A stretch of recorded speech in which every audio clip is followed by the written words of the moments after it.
अब इसमें सॉफ्टवेयर की दिक्कत है या फिर हार्डवेयर की दिक्कत है, ये कैसे पता लगा सकते हैं इसमें? ये देखिए, एक फिक्स टाइम में क्या होगा, रीस्टार्ट होगा, रीड करने लगेगी सीपीयू पूरी फाइल को। तो यहाँ से जो स्क्रिप्ट इसकी स्टार्ट होगी रीड होने की, यहाँ तक तो रीस्टार्ट हो जाएगी या बूटिंग तक। और फिर जब जैसे ही रिकवरी में आएगा तो यह क्या हो जाएगी, वहीं पे सेट बंद हो जाएगा और बंद होने के बाद फिर से स्टार्ट हो जाएगा। तो हार्डवेयर में जो हमारे फॉल्ट आते हैं वो बैटरी से भी दिक्कत होती है, और फिर हमारे सर्किट से भी दिक्कत होती है, और या फिर हमारी आईसी से भी दिक्कत होती है। तो पहले आप इसकी बैटरी की कंडीशन को भी चेक कर ले अच्छी तरीक़े से। आप 61 नंबर के बॉल पे और 124 नंबर के बॉल पे और 62 नंबर के बॉल पे इस पर कंटिन्यूटी चेक करेंगे कि कंटिन्यूटी ओके है या नहीं है। अगर किसी में भी कंटिन्यूटी की जगह कुछ वैल्यू आ जाता है या फिर किसी प्रकार का कोई दिक्कत आ जाता है या कुछ भी 124 नंबर के पिन पे मान लेते हैं इसकी लाइन मिसिंग हो सकती है। अभी के जो फ़ोन इतने सारे आ रहे हैं, ओप्पो, वीवो, एमआई, सैमसंग, ये सब फ़ोनों में ज़्यादातर सेंसिंग दिया गया है। तो आप इसकी सेंसिंग लाइन को अच्छी तरीके से चेक कर लें कि ये देखिए प्लस की सेंसिंग है यहाँ पर, ये देखिए बैटरी कलेक्टर से डायरेक्ट गया हुआ है, ये चार्जिंग की सेंसिंग है।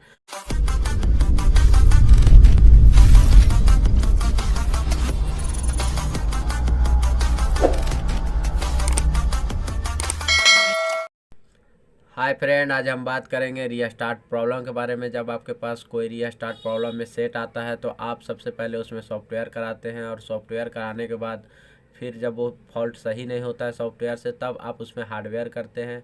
कभी आप उसकी सीपीयू पे हिट मारते हैं, कभी उसकी पावर को बदलते हैं, कभी उसकी चार्जिंग आईसी पे हिट मारते हैं, फिर भी आपका काम नहीं होता। लेकिन ये जो प्रॉब्लम है कहाँ से आती है और इसको कैसे पता करेंगे, तो पहले समझते हैं हम इसमें रीस्टार्ट प्रॉब्लम में। ये दो तरीके से ठीक होते हैं, एक तो इसमें सॉफ्टवेयर की दिक्कत हो सकती है, दूसरी इसमें हार्डवेयर की दिक्कत हो सकती है। तब इसमें सॉफ्टवेयर की दिक्कत है या फिर हार्डवेयर की दिक्कत है, ये कैसे पता लगा सकते हैं इसमें? तो ये फ़ोन मान लीजिए ओप्पो, सैमसंग, रियलमी, एमआई, चाहे आईफोन, कोई भी फ़ोन हो सकता है यहाँ पे, लेकिन जो इसकी बनाने की कंडीशन होगी वो सेम होगी। तो इसमें कैसे पता लगा सकते हैं कि इसमें सॉफ्टवेयर की दिक्कत है या फिर हार्डवेयर की दिक्कत है? तो मान लीजिए हम एक सैमसंग का फ़ोन लेते हैं यहाँ पे, और हम जैसे ही जिस फ़ोन में प्रॉब्लम है उसको हम ऑन करते हैं। ऑन करने के बाद ये देखिए एक फिक्स टाइम में क्या होगा, रीस्टार्ट होगा। जैसे हम पावर बटन को रिलीज़ किए, ऑन हुआ सेट, ऑन होने के बाद जैसे पूरा सैमसंग लिखा रहा, और सैमसंग लिखाने के बाद क्या हो जाता है, बंद हो जाता है, और बंद होने के बाद फिर से ऑन हो रहा, और ऑन होने के बाद फिर से सैमसंग लिखाता है और फिर बंद हो जाता, और फिर ऑन होकर फिर सैमसंग लिखा के फिर बंद हो जाता। तो ये यहाँ पे यहीं पे बात गौर करने वाली है कि यहीं से आप पकड़ सकते हैं कि इसकी सॉफ्टवेयर प्रॉब्लम है या हार्डवेयर प्रॉब्लम। तो ये देखिए यहाँ पे क्या हो रहा है, जैसे ही ऑन होगा सेट और ऑन होने के बाद जैसे ही सैमसंग लिखा रहा और क्या हो रहा, बंद हो जा रहा। तो ये क्या हो रहा है, एक फिक्स टाइम में रीस्टार्ट हो रहा है। ऑन करते हैं, सैमसंग लिखाता है पूरा, फिर बंद हो जाता है, फिर ऑन होता है, फिर पूरा सैमसंग लिखाता है, फिर बंद होता है। या फिर उसमें ऐसी भी हो सकती है कंडीशन कि जैसे ही फ़ोन को ऑन किए, ऑन होने के बाद जैसे में SAM लिखाया और फिर बंद हो रहा, फिर ऑन हो रहा, फिर SAM लिखाया, फिर बंद हो रहा। मतलब एक फिक्स कंडीशन में क्या होगा, ये बंद होकर चालू हो रहा, बंद होकर चालू हो रहा। तो इसको हम सॉफ्टवेयर प्रॉब्लम मानेंगे कि ये सॉफ्टवेयर प्रॉब्लम है या हार्डवेयर प्रॉब्लम नहीं है। और ऐसा क्यों होता है, जो एक फिक्स टाइम में रीस्टार्ट होता है सेट, तो ऐसा होने का रीज़न क्या है? तो इसकी जो फ्लश फाइल होती है वो इनक्रिप्टेड हो जाने की वजह से, या फिर फेल्ड हो जाने की वजह से, या फिर ख़राब हो जाने की वजह से, या फिर एरर हो जाने की वजह से। तो मैं उन फाइलों को दिखाना चाहता हूँ जो इसमें स्क्रिप्ट लिखी जाती है। तो ये देखिए, जो हमारे मोबाइल के लिए जो सॉफ्टवेयर की स्क्रिप्ट लिखी जाती है वो कई पार्ट में होते हैं। जैसे में ये देखिए परे लोडर लिखा हुआ है, फिर दूसरा देखिए यहाँ पे DSP-BL लिखा हुआ है, फिर MBR लिखा हुआ है, EBR1 लिखा हुआ है, EU बूट लिखा हुआ है, और बूटिंग लिखा हुआ है, रिकवरी लिखा हुआ है। और यहाँ से लेकर के पूरा यहाँ तक इसकी स्क्रिप्ट फाइल है। किसी किसी में ज़्यादा होती है, किसी किसी में कम होती है। अब मान लेते हैं कि जैसे ही फ़ोन ऑन होता है, ऑन होने के बाद ये सारी फाइलों को क्या करता है, CPU रीड करता है, और रीड करने के बाद ये सही रहता है, तब फ़ोन ऑन हो जाता है। अगर इस फाइल में किसी भी प्रकार का दिक्कत है या एरर है तो क्या हो जाएगा, वहाँ से रीस्टार्ट हो जाता है। जैसे मान लेते हैं कि ये यहाँ पे रिकवरी वाली फाइल क्या है, डैमेज है, इसमें फाइल में ही कुछ गड़बड़ है, दिक्कत है, या फिर एरर मार रहा है या फेल्ड हो जा रहा है। तो सबसे पहले इसकी फ़ोन ऑन करेंगे, और फ़ोन ऑन होने के बाद देखिए ये जो फाइल होती है यहाँ से ले करके ये रीड करने लगेगी CPU पूरी फाइल को। तो यहाँ से जो स्क्रिप्ट इसकी स्टार्ट होगी रीड होने की, यहाँ तक तो ये स्टार्ट हो जाएगी ये बूटिंग तक। और फिर जब जैसे ही रिकवरी में आएगा तो ये क्या हो जाएगी, वहीं पे सेट बंद हो जाएगा, और बंद होने के बाद फिर से स्टार्ट हो जाएगा, और स्टार्ट होने के बाद ये फिर से रीड करने लगेगी फाइल, और रीड होने के बाद देखिए यहाँ तक फिर से आएगा, और यहाँ पे फिर बंद हो जाएगा सेट, और बंद होने के बाद फिर चालू हो जाएगा। तो ये एक फिक्स टाइम में जो रीस्टार्ट होता है वह हमारी क्या है, सॉफ्टवेयर प्रॉब्लम है, और उसको आप सॉफ्टवेयर से ठीक कर लेंगे। और अब हम हार्डवेयर की कंडीशन के बारे में बात कर लेते हैं कि हार्डवेयर की कौन सी कंडीशन हो सकती है। तो ये देखिए हार्डवेयर कंडीशन में क्या होता है। हार्डवेयर कंडीशन में जैसे ही आप फ़ोन को ऑन करते हैं, फ़ोन को ऑन करने के बाद मान लेते हैं ऑन किए, पावर बटन को रिलीज़ किया, ऑन करने के बाद जैसे में ये पूरा सैमसंग लिखा है, फिर बंद हो गया, बंद होने के बाद फिर से ऑन हुआ, फिर दोबारा में ए से एम लिखा करके बंद हो जा रहा, फिर ऑन होगा, फिर ऑन होने के बाद कभी एस लिखा के बंद हो जा रहा, कभी एस ए लिखा के बंद हो जा रहा, कभी S A M S U लिखा के बंद हो जा रहा। तो ये क्या हो रही है, अलग अलग टाइमिंग में क्या हो रही है, रीस्टार्ट हो रही है। ये फिक्स टाइम में रीस्टार्ट नहीं हो रही है, ये देखिए अलग अलग टाइम में हो रहा है। एक बार ऑन हुआ, लेकिन ये पूरा सैमसंग लिखा है तो बंद हो गया, फिर से ऑन हुआ, और जब फिर से ऑन होगा तो फिर देखिए ए से एम लिखा है, फिर बंद हो गया, फिर से रीस्टार्ट हो रहा। तो ये क्या हो रहा है, कभी ए से सैमसंग पूरा लिख दे रहा, कभी ए से एम लिख दे रहा, कभी S A M S U तक लिख के फिर ये रीस्टार्ट हो रहा था। ये क्या हो रही है, इसकी अलग कंडीशन बन रही है। ये फिक्स टाइम पे रीस्टार्ट नहीं हो रही है, अलग अलग टाइमिंग में रीस्टार्ट हो रही है। तो इसको हम लोग क्या समझेंगे कि हार्डवेयर की कंडीशन है। तो हार्डवेयर में जो हमारे फॉल्ट आते हैं, तो हार्डवेयर में हमारे फॉल्ट आते हैं, तो ये हमारी बैटरी से भी दिक्कत हो सकती है। ये जो प्रॉब्लम है वो बैटरी से भी दिक्कत होती है, और फिर हमारे सर्किट से भी दिक्कत होती है, और या फिर हमारी आईसी से भी दिक्कत होती है। तो पहले आप इसकी बैटरी की कंडीशन को भी चेक कर ले अच्छी तरीक़े से। तो बैटरी की कंडीशन ये है कि बैटरी को पहले चेक कर ले कि चार्ज है या नहीं है। वोल्टेज को चेक करने के बाद देखिए यहाँ पे बैटरी का पत्ता है, ये देखिए प्लस लाइन है, तो प्लस लाइन ये वाला हो गया। दूसरा देखिए TH लिखा हुआ है यहाँ पे, तो ये दूसरी लाइन जो है यहाँ पे, ये TH का मतलब हो गया थर्मल लाइन। मैं आपको जूम करके दिखाता हूँ। तो ये देखिए ये जो यहाँ पर TH लिखा हुआ है, देखिए यहाँ पर जो यहाँ पे जो TH लिखा हुआ है, ये देखिए हमारी ये दूसरी नंबर हो गई थर्मल की लाइन। और ये जो तीसरी नंबर है, ये देखिए यहाँ पे ID लिखा हुआ है, ये तीसरी नंबर क्या होगी, ID की लाइन हो गई। और चौथा क्या हो गया, P- लिखा हुआ है, ये ग्राउंड हो गया है। तो आप इसमें कुल टेस्टिंग में चेक करेंगे, एक प्रॉब इसकी जो रेड वाली होगी, वो रेड वाली आप माइनस पे रखोगे, और माइनस पे रखने के बाद एक बार इसकी ID लाइन पे चेक करोगे कि इसकी जो वैल्यू आ रही है वो बराबर है या नहीं है। और फिर इसकी थर्मल वाली लाइन पे चेक करोगे कि ये दोनों की जो GR वैल्यू है वो सही है या नहीं है। अगर यहाँ पे गड़बड़ रहेगी तो भी ये फ़ोन रीस्टार्ट होगा, क्योंकि इसमें भी देखिए बैटरी का अंदर का ये मैंने स्ट्रक्चर बनाया है। ये देखिए इस बैटरी के पत्ता के अंदर देखिए दो थर्मल लगे हुए होते हैं, दो थर्मल नहीं सॉरी, एक रजिस्टर लगा हुआ होता है और एक थर्मल लगा हुआ रहता है। ये देखिए एक 100 किलो ओम की रजिस्टर ग्राउंड की गई है, बैटरी के अंदर का ये फंक्शन है। और ये देखिए एक थर्मल है, बैटरी के अंदर ही लगा हुआ होता है, जो कि ये इसमें 10 किलो ओम्स का दिया हुआ है। तो आप इस थर्मल को और इस रजिस्टर को भी आप पहले कुल टेस्टिंग में मेजर करेंगे कि इसकी थर्मल और रजिस्टर दोनों बराबर है या नहीं। अगर ये मान लीजिए कि यहाँ पे 100 किलो ओम का रजिस्टर लगा हुआ है, ये किसी के वजह से 200 किलो ओम चला जाता है, या 500 किलो ओम चला जाता है, या 1 मेगा ओम्स का ये रजिस्टर हो जाता है, तो क्या होगा, ये काम नहीं बनेगा और हमारी फ़ोन क्या होगी, रीस्टार्ट होगी। तो आप इसको भी चेक कर सकते हैं, नहीं तो आप डायरेक्ट क्या कर सकते हैं, इसकी बैटरी को चेंज करके देख सकते हैं कि इसमें बैटरी से तो फॉल्ट नहीं है। आप इसकी बैटरी से भी चेंज कर सकते हैं, नहीं तो आपके पास अगर बैटरी नहीं है तो ये दोनों रजिस्टर को आप ID और थर्मल वाली लाइन पे, ये दोनों पे आप चेक करके पता लगा सकते हैं कि इसकी GR ओके है या नहीं है। अब हम बात करते हैं अगर बैटरी से ये प्रॉब्लम सही रही। अगर मान लिए बैटरी से प्रॉब्लम नहीं है, बैटरी से आप चेक कर लिए, बैटरी से प्रॉब्लम नहीं बता रहा, तब फिर आप बोर्ड में क्या क्या चेक करोगे। तो मदरबोर्ड में देखिए, मदरबोर्ड में आप कहाँ से शुरुआत करोगे, कहाँ से आप पहले चेक करोगे। तो बैटरी कनेक्टर में ये देखिए हमारी 4 लाइन होती है, पहली होती है हमारी वीवेट की लाइन, दूसरा होती है हमारी थर्मल की लाइन, तीसरी होती है हमारी आईडी की लाइन और चौथा होती है हमारी ग्राउंड।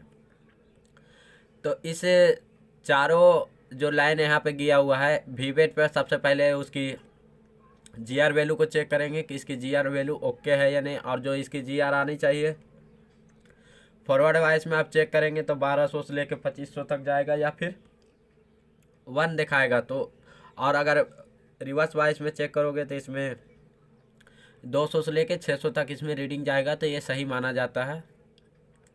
और फिर इसकी देखिए थर्मल की लाइन है, थर्मल की लाइन पे भी आप चेक करोगे यहाँ पे कि इसकी लाइन तो यहाँ से मिस नहीं है, तो इसकी थर्मल वाली लाइन पे आप चेक करोगे अच्छी तरीक़े से कि इसकी जीआर वैल्यू ओके है या नहीं। उसी तरीक़े से आप इसकी आईडी वाली लाइन पे भी आप चेक करोगे अच्छी तरीक़े से कि इसकी आईडी वाली लाइन ओके है या नहीं।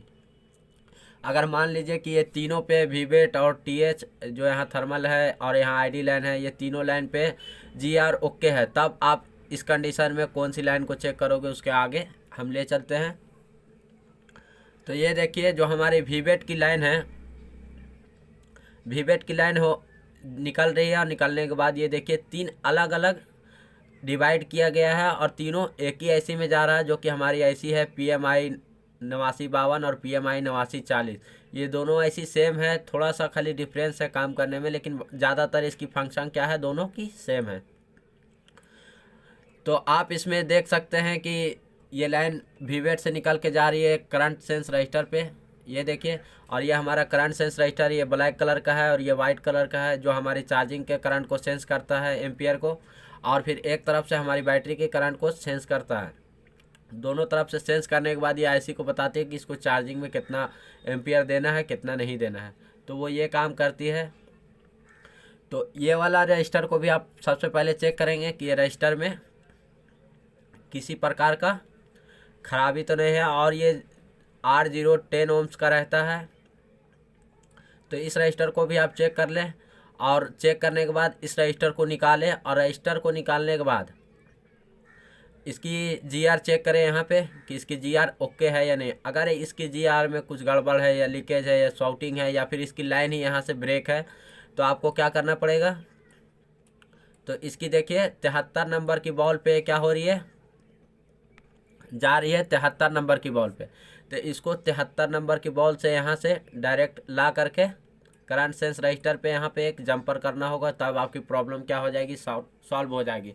और ध्यान रहे इसकी जब कूल टेस्टिंग करोगे तब आप इसकी रजिस्टर को निकाल के चेक करोगे, क्योंकि रजिस्टर को आप नहीं निकालेंगे तब तक ये क्या होगी, ये जो वीवेट की जो यहाँ से लाइन जा रही है बैटरी प्लस की जो लाइन यहाँ आ रही है चार्जिंग ऐसी में, तो ये वैल्यू क्या होगी इसकी रजिस्टर के इस पर चली जाएगी, तो आपको पता नहीं चलेगा और आपको लगेगा कि ये जो लाइन है ये ओके है। तो आप इस रजिस्टर को निकाल के चेक करें कि ये यहाँ पे जीआर आ रहा है या नहीं आ रहा है। और इधर आने के बाद आप इस साइड भी चेक करें कि यहाँ पे भी जीआर आ रहा है या नहीं आ रहा है। अगर मान लीजिए कि इस मतलब रजिस्टर पे भी जीआर ओके आ रहा है, और आने के बाद भी आप चेक करेंगे यहाँ पे जो हमारी डिवाइड हो रही है जो सर्किट हमारी वीवेट के नाम से, तो उससे भी चेक करेंगे। तो यहाँ पर देखिए एक CS प्लस के नाम से जा रहा है 61 नंबर की बॉल पे, और वही लाइन हमारी CS वीवेट चार्जिंग सेंस के लिए जा रहा है हमारी, जो हमारी 124 नंबर के पिन पे इनपुट हो रहा है। और हमारी जो प्लस वाली जो लाइन होती है डायरेक्ट जा रही है 62 नंबर की बॉल पे। तो यहाँ से लेकर के आप बैटरी कनेक्टर से इसकी प्लस पॉइंट जो होती है, यहाँ से आप इसकी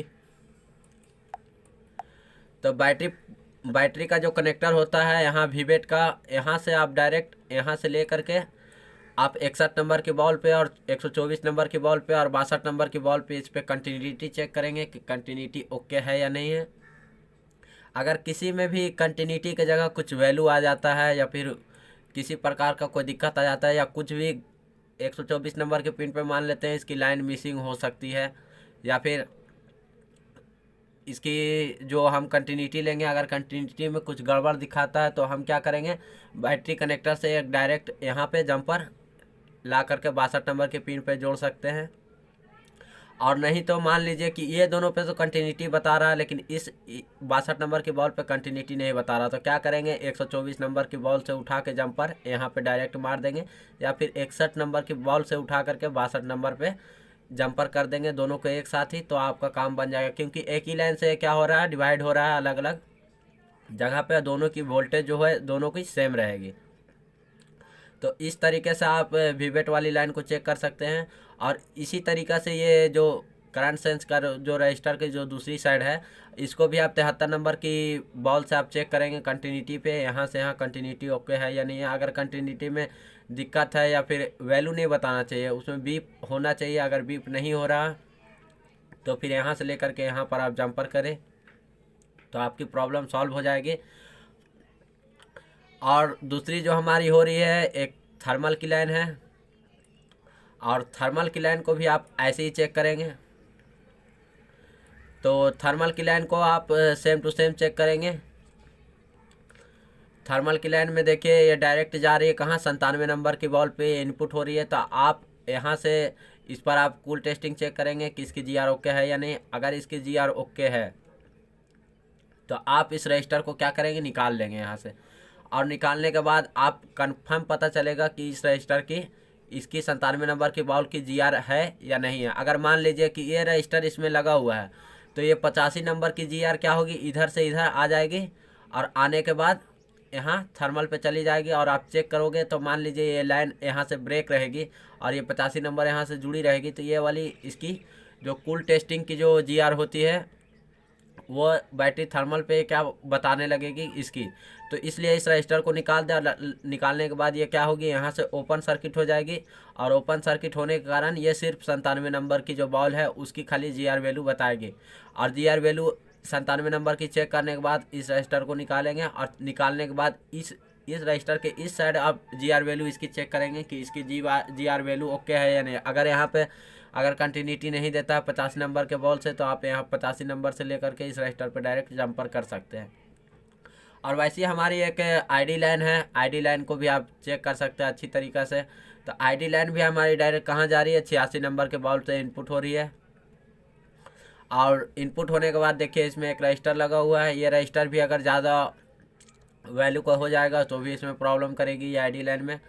तो इस लाइन को आप आईडी लाइन को आप किस तरीके से चेक करेंगे, तो इसकी जो आईडी लाइन होगी वहाँ से लेकर के ये 86 नंबर की बॉल पे आप कंटिन्यूटी चेक करेंगे कि ये कंटिन्यूटी ओके है या नहीं। अगर ओके है तो ठीक है, अगर नहीं है तो आईडी लाइन की यहाँ से जंपर करेंगे 86 नंबर की बॉल पे, और जंपर करने के बाद आपकी प्रॉब्लम क्या हो जाएगी, सॉल्व हो जाएगी। और लास्ट हमारी जो लाइन बच रही है वो ग्राउंड लाइन है, और ग्राउंड लाइन हमारी माइनस की जो है होती है, और वो जाती है हमारी 74 नंबर की बॉल पे, जो हमारी ग्राउंड सेंसिंग होती है और पॉजिटिव सेंसिंग होती है। हमारे फ़ोन में अभी के जो फ़ोन इतने सारे आ रहे हैं, ओप्पो, वीवो, एमआई, सैमसंग, ये सब फ़ोनों में ज़्यादातर सेंसिंग दिया गया है। तो आप इसकी सेंसिंग लाइन को अच्छी तरीके से चेक कर लें कि ये देखिए प्लस की सेंसिंग है यहाँ पर, ये देखिए बैटरी कलेक्टर से डायरेक्ट गया हुआ है, ये चार्जिंग की सेंसिंग है, और ये देखिए करंट सेंसिंग है इसकी प्लस वोल्टेज, और ये CS माइनस इसको दिया हुआ करंट सेंस, इसकी माइनस की जो एम्पियर होती है उसको सेंस करती है यहाँ पे। और अगर आप स्कीमेटिक में देखोगे तो आपको ऐसा ही सेम टू सेम दिखेगा, जो कि PMI 8940 और PMI 8952 दोनों जो ऐसी है वो सेम है लगभग, और दोनों की जो बॉल है वो भी सेम है, और काम करने की फंक्शन सेम है। अगर मान लेते हैं कि इसकी सारी कंटिन्यूटी ओके है, ये 86 नंबर की बॉल पे 85, 97, 62, 80, 124 और फिर 61, 73 और 74, ये सारी बॉल पे इसकी कंटिन्यूटी ओके है, इसकी जीआर वैल्यू ओके है, तब आप इस कंडीशन में इसकी आईसी के जो बॉल होते हैं, आईसी में जो बॉल होते हैं उसके हिसाब से 61, 124 और फिर 62, 97, 85, 86, 74 ये और 73, इसकी सारी बॉल पे क्या करेंगे, हम उसकी जीआर लेंगे एक ग्राउंड वाली लाइन पे 74 नंबर की बॉल पे पहले हम रखेंगे रेड प्रॉप, क्योंकि ये ग्राउंड की लाइन है, और इससे और रेड वाली ब्लैक वाली प्रॉप से क्या करेंगे, हम इसकी जीआर लेंगे इतना नंबर की बॉल पे। और सारे में अगर जीआर ओके रहेगा तब वही आईसी को लगाना है, उसमें कहीं और से फॉल्ट है। और अगर इसकी इसी लाइन में जैसे आप जीआर लोगे, अगर इसकी लाइन में किसी प्रकार का दिक्कत है या शॉर्टिंग है, चार्जिंग ऐसी की एक लाइन या फिर इसकी लाइन मिसिंग है, तो आप उस कंडीशन में चार्जिंग ऐसी को चेंज करोगे और चेंज करने के बाद इसकी प्रॉब्लम क्या हो जाएगी, सॉल्व हो जाएगी। और इसी तरीक़ा से आप अगर काम करेंगे तो आपको समझने में और काम भी करने में मज़ा आएगा और ज़्यादा आपको परेशान होने की ज़रूरत नहीं है। तो आप इसी तरीक़ा से काम कीजिए। और आपको अगर वीडियो में कुछ भी समझ में नहीं आया है या फिर कुछ भी समझने में दिक्कत आया है तो आप मुझे कमेंट कर सकते हैं। अगर वीडियो पसंद आया तो वीडियो को लाइक कीजिए, शेयर कीजिए, सब्सक्राइब कीजिए। और किसी भी प्रकार का दिक्कत है या फिर कुछ कन्फ्यूजन है और अगर आपको इससे ज़्यादा नॉलेज की ज़रूरत है, अगर डीप नॉलेज चाहिए एक एक लाइन का, एक एक सेक्शन का, स्कीमेटिक का, तो आप दिए गए नंबर पे, इस नंबर पे आप यहाँ पे हमसे कांटेक्ट कर सकते हैं और कांटेक्ट करके आप अपनी सीट को बुक करा सकते हैं। आज के लिए इतना ही। जय हिंद, जय भारत।